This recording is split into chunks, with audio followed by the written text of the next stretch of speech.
پاکستان اور New Zealand کے درمیان تیسرے ون ڈے میچ میں فخر زمان کی شاندار سنچری، محمد رضوان کی نصف سنچری نے نیوزی لینڈ کو ایک تاریخی برتناک شکست دی ہے، جس کے بعد فخر زمان اور محمد رضوان نے کرکٹ کی تاریخ کا 175 سالہ ریکارڈ بھی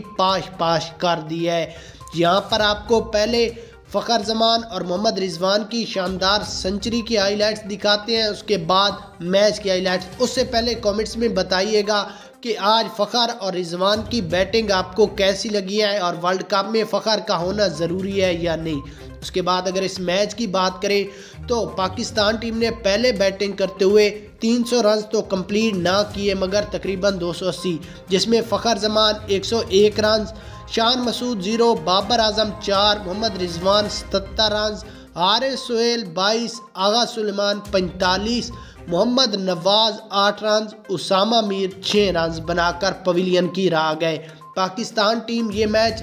آسانی کے ساتھ جیت کر کرکٹ کی تاریخ کو بھی ہلائے گی۔ فخر زمان نے آج دنیا ہلا دی، انڈیا میڈیا بھی فخر زمان کی تعریفوں کے پل باندھ دیے۔